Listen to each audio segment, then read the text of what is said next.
Hello and welcome to the 20th episode of my Devlog from Wisp, where I talk about the progress from Wisp, and then later I will pick one ludological topic to talk about.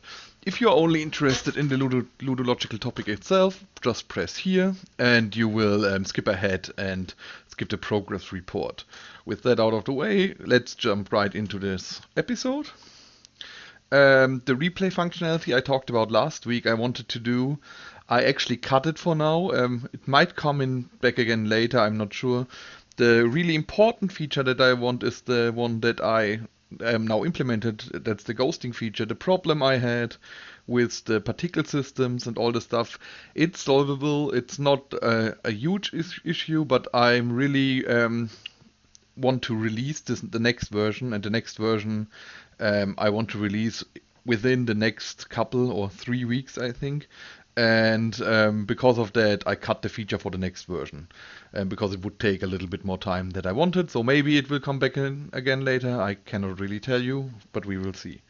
So the next feature we have is the ghosting feature.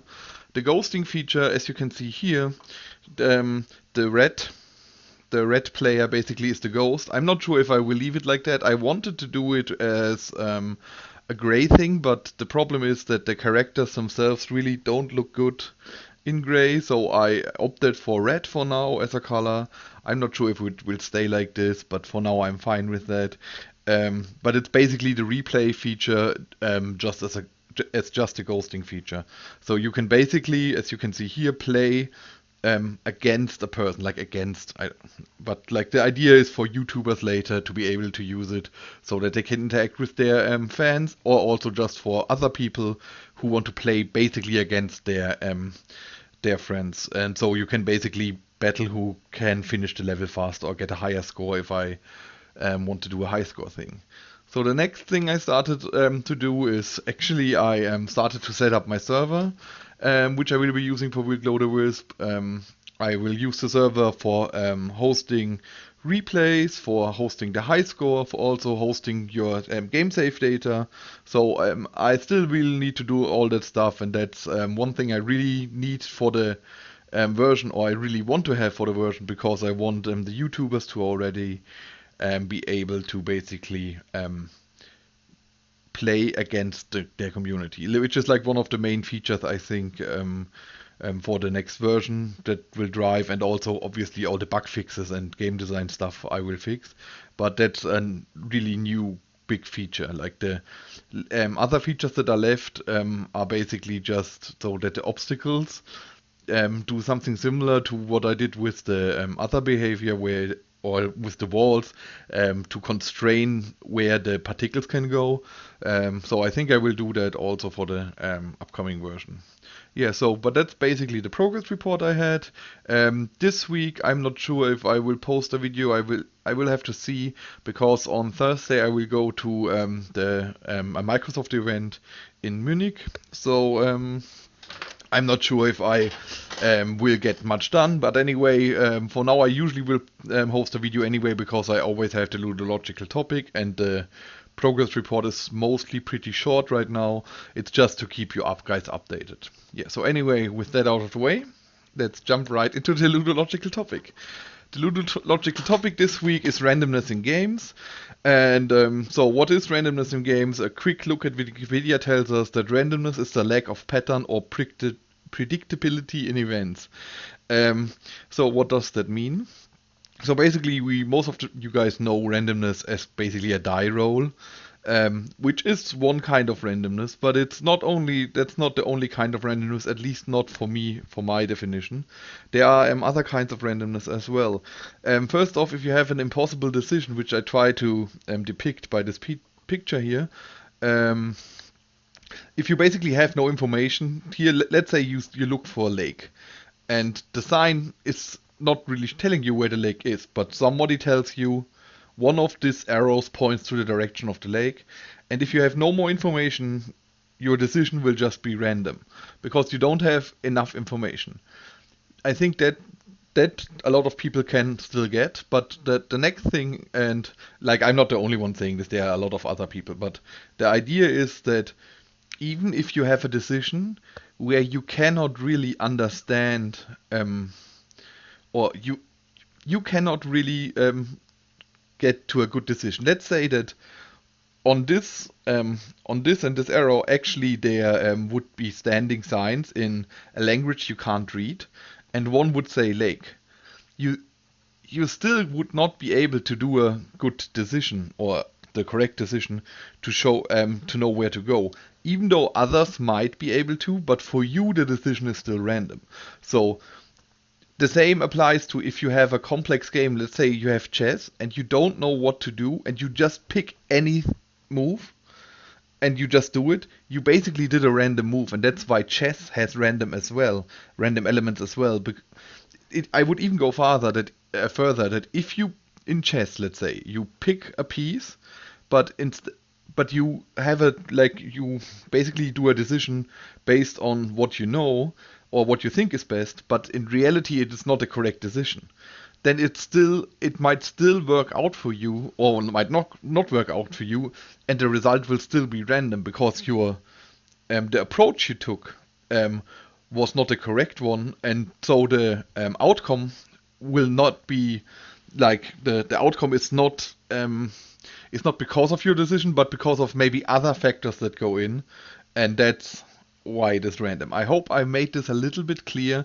I will go a little bit more into detail into this later. I just wanted to state this for the beginning so that we have a pretty good understanding of what I'm talking about. I'm not only talking about the random roles we know, I'm also talking about other things. What is also really important to understand is that randomness doesn't mean it's, or at least not for me, for randomness in games, it doesn't mean it's really random.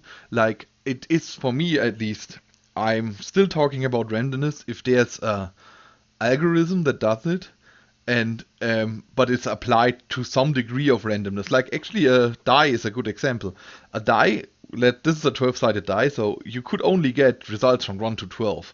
And you could even change the die so that it is in a different way random. So basically to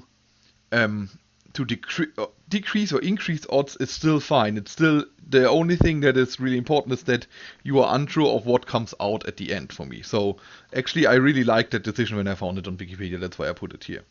So there's also stuff that is mostly for games, and people really differentiate between that, and that is input and output randomness. I will first go into input randomness before going to output randomness. I will also say that most people think that input randomness is good and output randomness is bad. I don't think it's that easy, but I will talk about both of these, so you will probably will be able to make up your mind after this episode. So input randomness is basically the kind of randomness where you get, let's say you get dealt a random, like here, a random hand of cards, and then after that you can do decisions based on this information. This would be input randomness. The same is if you generate a level and then the player gets to move freely around it, like in what was the name of the game? Come on, I should know that. I cannot remember. It's so bad. I should know. I cannot remember. It's a jump and run, the procedurally generated jump and run. It's not really important, but it's actually an interesting game. I didn't enjoy it as much. That's why I probably cannot remember the name. But it is very different because it's doing the levels also procedurally generated. So that would be input randomness. Just so for the completeness sake, the opposite would be output randomness, which basically would mean if you attack someone and then roll a die to see how much damage you do. That would be an example of output randomness. So, but we will talk about input randomness now, and let's go into the different kinds I have here and what they do. The input randomness in games can come in different shapes or forms, and one of the form is to randomize problems basically, and then have the player need to solve the problem. Like the drawing a hand of cards is also a randomized problem, and you need to show that you can basically make the best of what the cards you dealt with. So that's a kind of random problem, and that's why I also called it random problem and not random puzzle, because these, like if you look at Candy Crush here, um, that's obviously a puzzle, a random puzzle. As far as I know, I actually didn't play Candy Crush, but that's what I read. The levels in Candy Crush are randomly generated or procedurally generated. I should say procedurally generated because like they are not really randomly generated, but I think you get what I'm trying to say. So the the levels are procedurally generated, and the things you can do, I think it's also like in Tetris, is also procedural or randomly, but I'm not sure about that because, like I said, I actually never played Candy Crush. So anyway, if the levels are randomly generated, the person is given basically a puzzle to solve.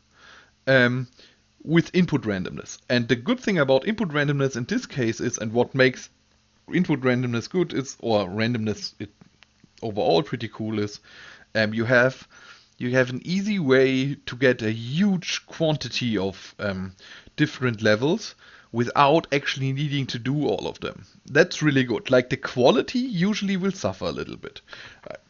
That's just how it is. Like you could actually imagine it in Tetris. Like you could do really interesting and hard puzzles, and you know that they are solvable in Tetris in the end. And like with a fixed set of moves, you need to do something, and you need to not die or something like that. You could do that in Tetris. You could do similar stuff in Candy Crush, where you say you have a fixed move and you need to be able to solve the problem in a certain way. But that's not the route they were going. These games were basically doing random things, and the good thing about it for them is that first of all there are a lot of permutations, and people can always find new stuff and can always try to eke out little advantages, and they didn't need to do all the work of actually putting the effort in to make all these puzzles basically. Like Tetris, and I think Candy Crush as well, has basically an infinite amount, is not true, but a really, really huge amount of puzzles. So um, that's good. As I said, it usually comes at the cost of quality, because the quality of these puzzles in both of these games are not as good. The same goes for the game you saw before. I'm still not remembering the name. It's so bad. Anyway, the jump and run where it's procedurally generated, or Binding of Isaac, which will come now shortly afterwards. But so there you get a lot of quantity, but not a lot of quality. I will go into this a little bit later again. Anyway, but that's randomized problems. Randomized content, on the other hand, will also go the quantity route, and it will always help you basically to get more content out for the players to find out, and maybe even play a little bit around. Like you have here, Binding of Isaac, the randomized levels again, and that really helps because you replay the game over and over again, and there it is really refreshing to not always have to play the same thing. So, but once again, it usually will come at the cost of clever design, because like there is no you can do clever design even in a randomized way or in a procedural way, but the things that are basically done randomly will usually, like I cannot speak in absolutes, but I will say normally in any case I can think of at least, will lead to a worse result from a quality perspective than if someone would do it by hand. The good thing is that you have more content. The bad thing is the quality, as before. The same goes for these weapons here in Diablo. You will actually see that the stats in the weapons are usually randomized. You will just see like whatever, plus 14% and plus whatever, and they will just mix and mash them up. And the cool thing is that people really can try to find the very one item they really need and try to craft it, and they even give you like stuff, at least in Diablo 3, to change some of these stats. So they give you a little bit of control of what you get, and this way you basically have the cool effect of finding a cool random item, basically, which will give you a great feeling that you found the thing you really needed, but you still have a little bit of playground so that you're not stuck with only the random stuff you're getting. So that's actually a very clever way of doing randomness as well. And in all honesty, it doesn't really matter all that much in Diablo because like it's a single player game and you are anyway pretty strong, so it doesn't really change a lot. It just gives the player a way to basically customize his character in a basically random way. I also wanted to say I don't have good examples for this, but there are also randomized graphics and stuff going on in some games, which I think is a very interesting approach. But I just don't know the examples for these games, and I actually would love to do something like that. I actually didn't put it in the game ideas section because I heard that there are already games out there like that, but I didn't really look long, but I didn't really find them and I don't know them, so I cannot really talk about them. Yes. So output randomness now. If you think about the Diablo weapons, there's also output randomness. So can I go back? Yes, I can go back. So if you see here, the output randomness is what I just said before, that there's a range of damage that is done from 1536 to 1907 damage that can be done with this weapon. So that would be one example of output randomness. What I really like about output randomness, and like as I said before, the argument against output randomness, what people have is that if you do output randomness, it becomes really not that interesting to make good strategic decisions, because the output randomness kind of prevents that from happening, and I can explain what people mean and then I can say how I disagree with that. So in the example before, if you do 1500 to 1900 damage, the 400 damage difference can make a huge difference. And depending on the scenario, like if we do it easier, if you do 1 to 10 damage and you need to plan your next 3 moves, and the monster before you actually takes only 6, has only 6 life, how often do you hit the monster if you have to plan 3 moves ahead? And there comes really random decisions in the end. Like usually what you would do is you would calculate and so on and then have a correct decision. But that's that's already the argument against it anyway, so that you can basically still do sound decisions without feeling without the bad thing. But you can also counteract it in different ways. But the problem, as you can see, is that people might then do like miss attacks, basically. If you, let's say you said you hit him 3 times and the first time you kill him, then you miss 2 attacks. That's a really bad feeling. And stuff similar to that, or stuff where you say, oh, if I just had known that would work, I would have done this. That's the bad thing. How you do it correctly, I think, is that you will basically do it as an extra, and you usually will not have him plan too much. Like, have a game where you have to plan too much in front, and then not being able to change it. If you can change it, actually your strategy, I think it's completely fine. Like in the same example as before, if you don't have to plan your next 3 moves, if you just attack the one, you can still attack the one you think is best. Like, I think it's actually an interesting decision to think about where to attack and what to do and calculating all the odds and stuff. So I think that's actually interesting. But you could also just say that maybe, like in this example for Darkest Dungeon here, if you just do it with crits, it's actually not that bad. If you say, like, because the calculation is way easier, you say crit is an outlier, so you do double damage sometimes.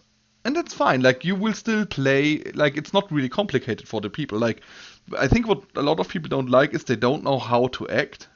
Or even if they do know how to act, they don't like the fact how they should act, because it will actually make them behave in a way that they wouldn't in other way. But if you just have a crit, I think it's fine. If you just double the damage sometimes, you will just play as normally, and then if you get a crit, you feel good. Like, obviously, if you do it against another person, they feel bad. And that's but if you do it against a computer, it's fine again.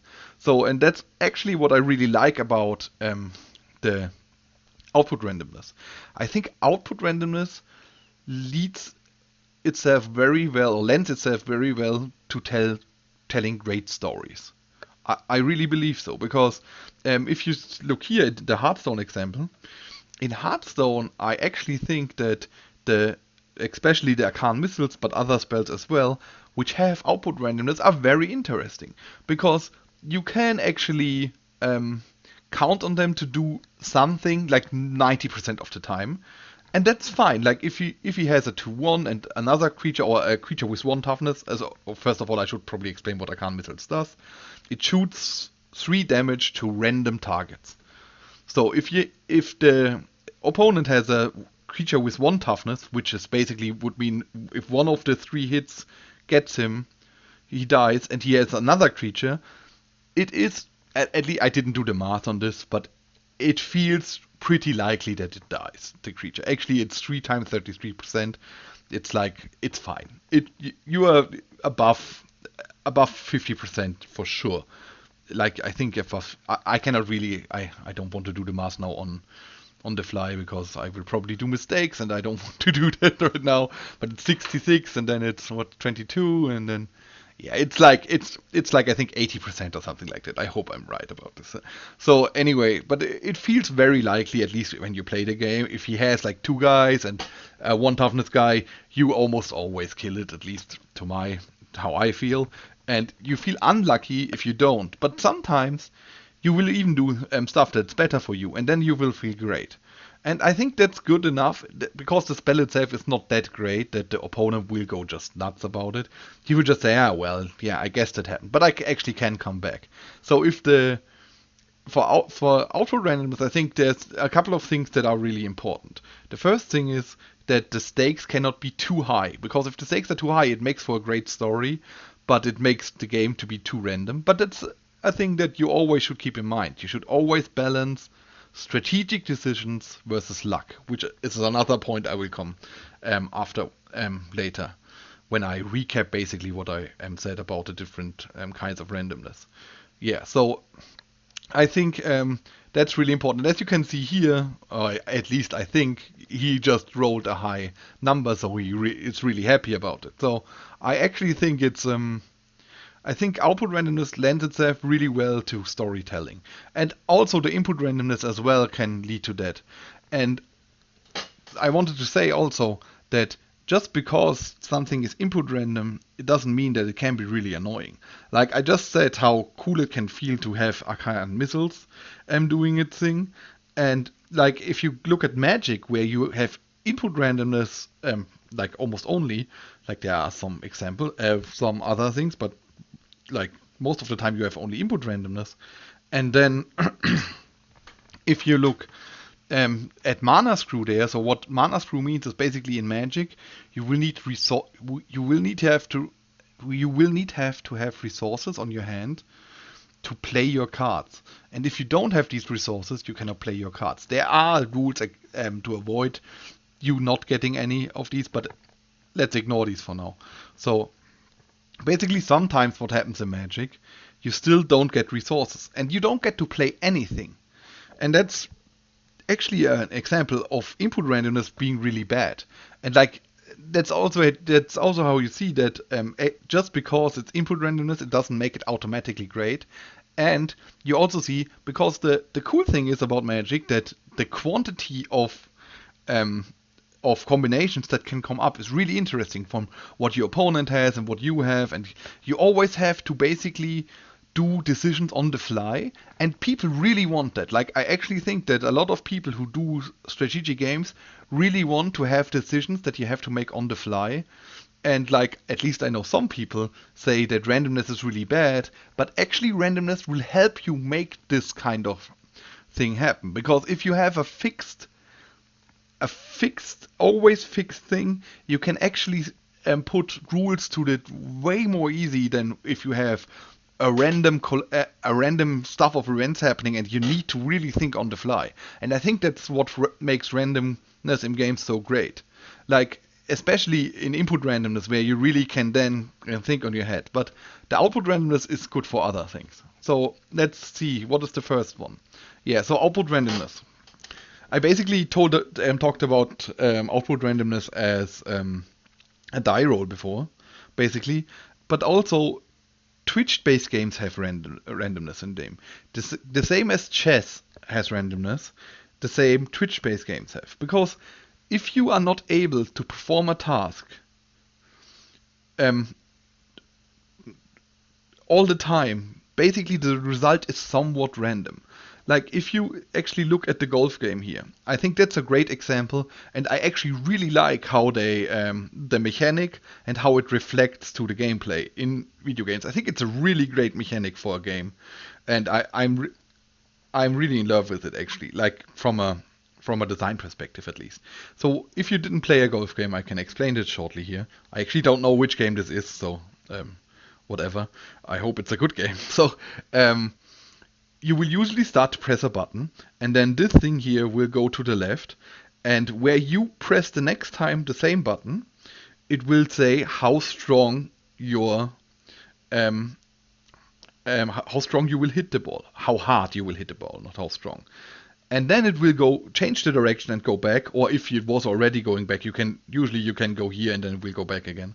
So, but then it will change the direction, will go back, and then you have to hit exactly in this middle in order how accurate your shot will be. So if you go too much to the right, it will fly too much to the right. If you go too much to the left, it will fly too much to the left. At least in some games. Some might then randomize it. And what usually will happen is you will have a circle indicating where you can possibly land, and then depending on how good you hit these, you will get there or not. And so why do I like this so much, and what does it have to do with randomness? So in this case, most people will tell you it is impossible to always hit perfect. I think we can all agree on that. The entire thing is that we as humans are not capable of hitting it all the time perfect. It's just not possible. There are people who can do it better and people that can do it worse. But it's impossible to do it perfect. So the result is somewhat random. You don't know. Think about the definition we had. A sequence of events with a unknown result, basically. I just described it, but that's basically it is. And if you look at this, that's exactly that.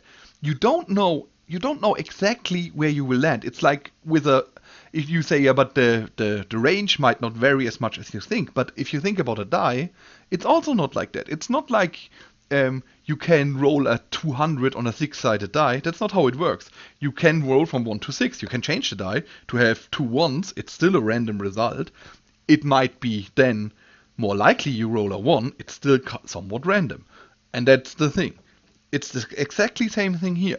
If you are not able to press always perfect, it is somewhat random.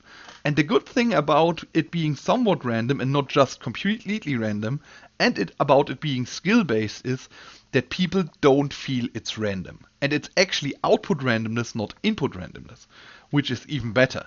And there you see examples in both of these games. In Rocket League, it's the same. It is just a continuing thing, and it's harder to explain because you need to hit the ball while it's in the air and jump and do all that stuff, and you are just not able to perform everything you need perfectly. Not the best players in the world can always hit the ball in the perfect sense. They can get better at this, and that's actually a good thing.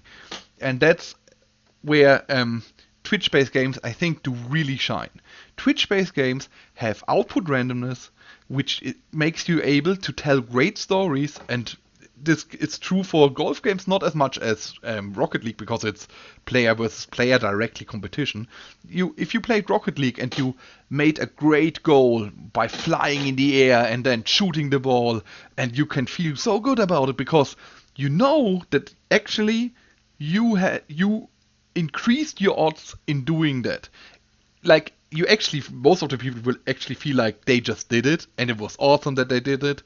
And like, the reality is though that you tried to do it, and you probably tried to do it 100 times, and the 200th time or the 400th time or whatever, depending on your skill level, maybe only every 5th time, it actually works.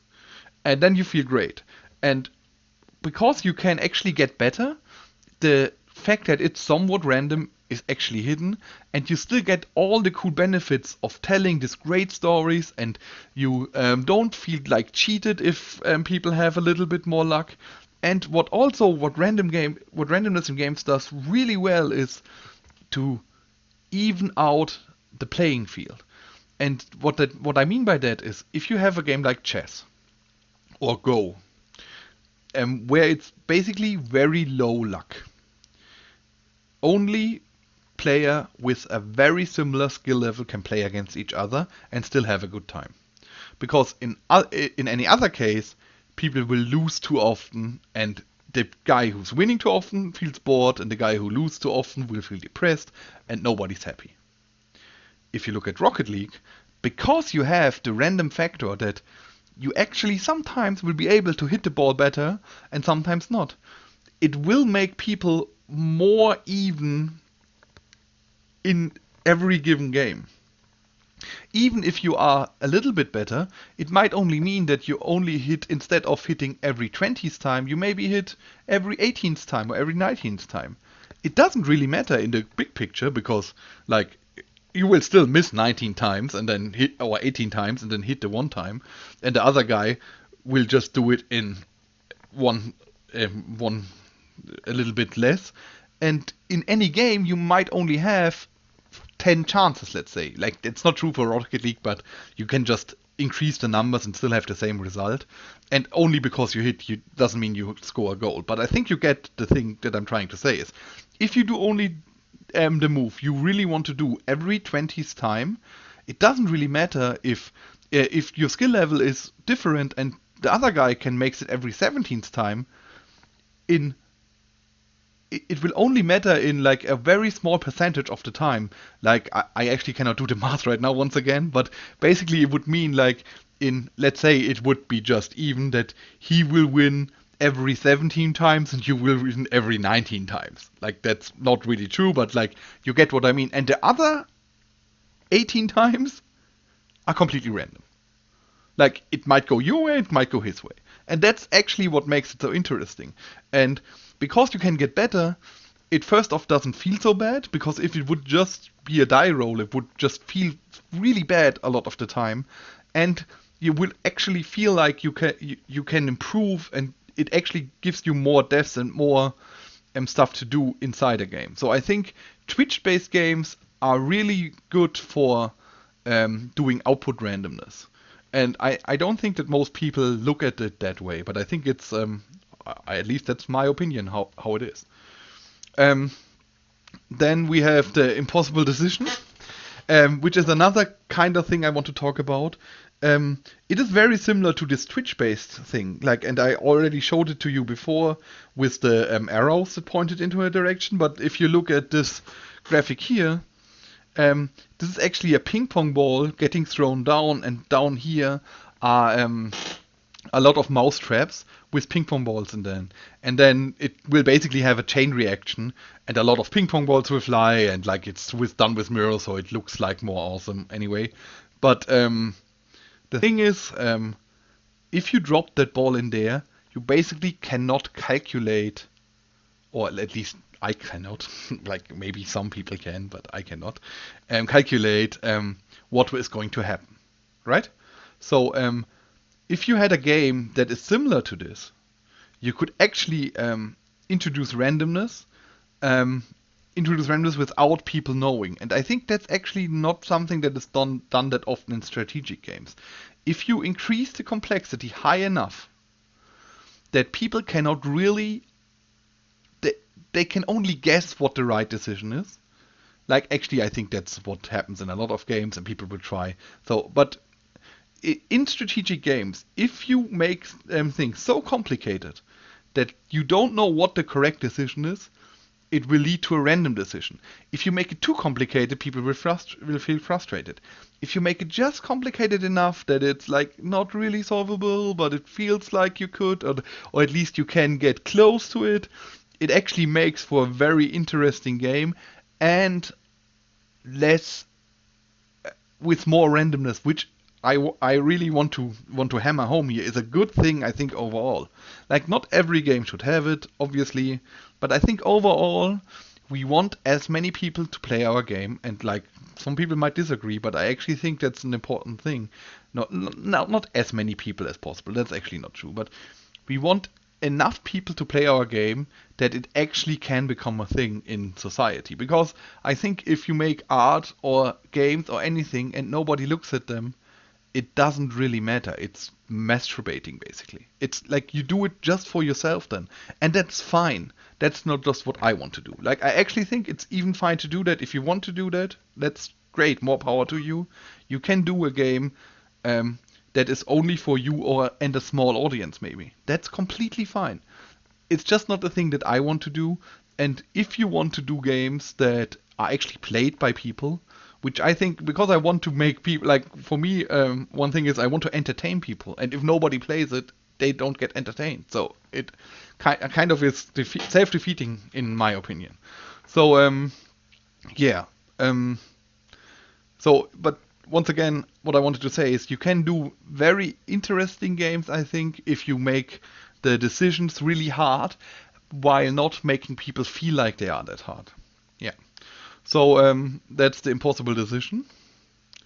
The game design implications, I already went a little bit over them. I will just wrap it up, and so that you have in mind when you introduce randomness what it actually means for you. Like, first of all, if you do randomness, it will, for generating content, it will mean you have a lot more quantity and less quality. I already talked about that. Usually, if you handcraft levels, they will usually be a little bit more interesting.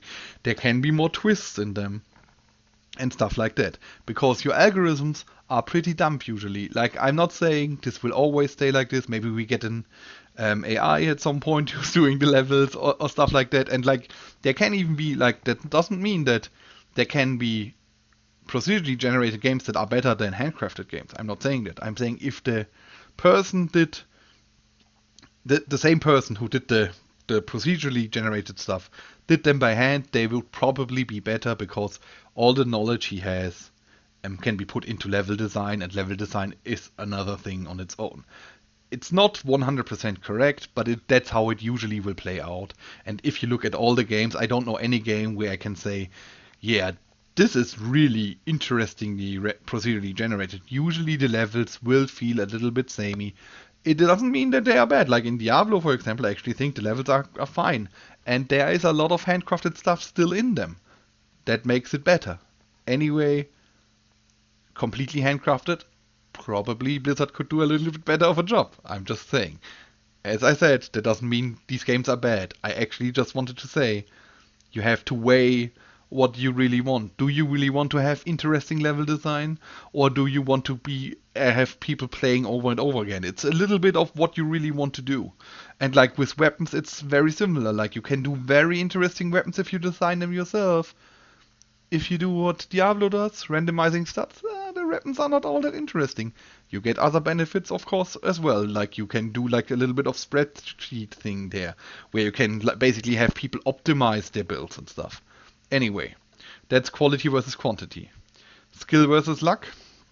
Well, the more randomness you get into a game, the more people can play against each other, but the better the player is, the less skill and the less luck he usually wants.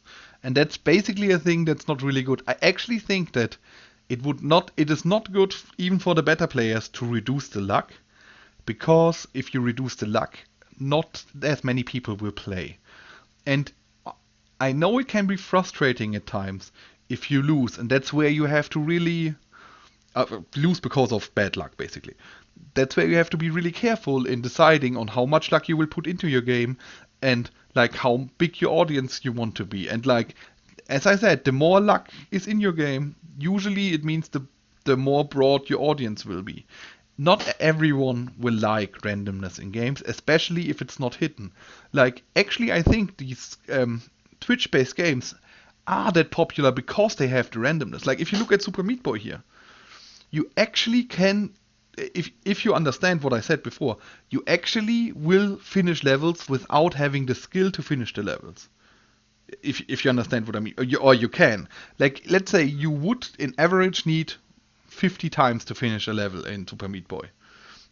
Just by your poor skill. Sometimes, because you maybe didn't execute it perfectly, but good enough, or you reacted good enough, you will actually still finish the level. And that's the luck part coming in and getting through. And I think that's a really good thing as well. So you need to balance out skill versus luck. Yeah. So at the end of this, I will do a couple of short game ideas that I had. These are not tested. If you want to use them, as always, go ahead, do it. I'm always happy if people use game ideas I had. If you don't use them, it might be coming to the point that I'm doing the game ideas. That doesn't mean I actually will do them.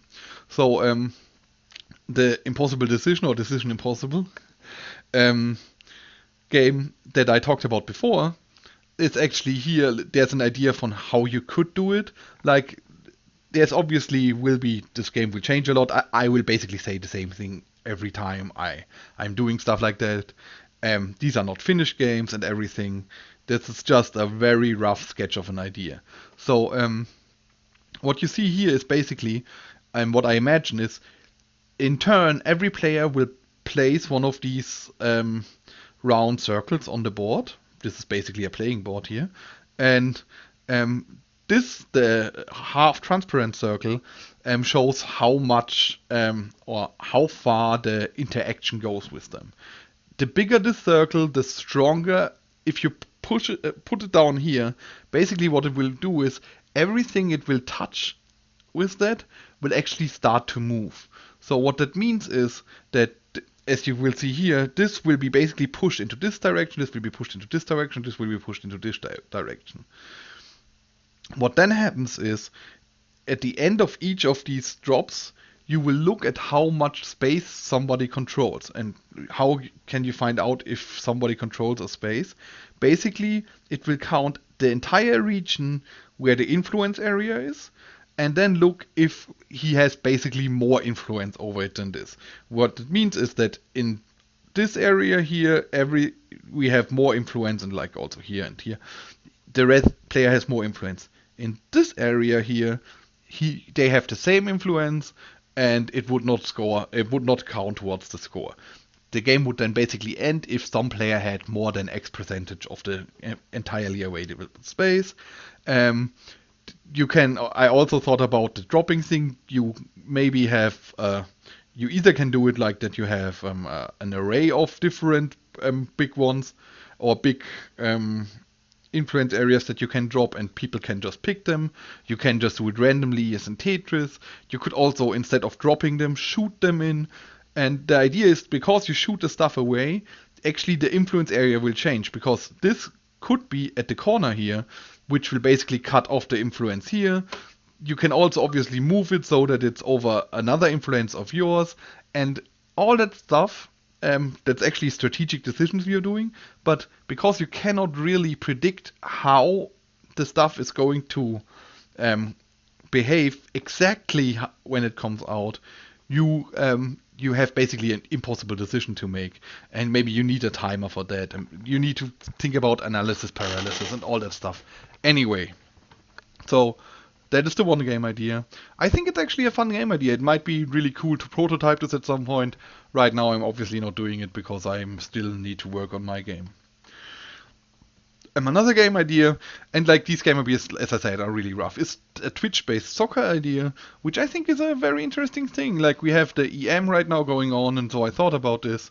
And like, basically, if you look at the arrow here, that's depicting very good of what I'm trying to do, but with the ball. So basically what you could do is, you could say you have an arrow pointing at a direction depending on where the stick goes, and then if you press a button, it will actually charge up, and then if you release, that's how hard he will basically hit, and then you can do very good passes and all that stuff.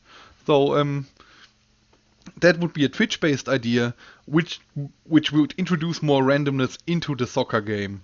And like, I actually think that the soccer games itself are not that high of skill if you play them with the default settings. They are high of skill in terms of tactically. I think it's really high skill, and there is a lot of Twitch skill also involved.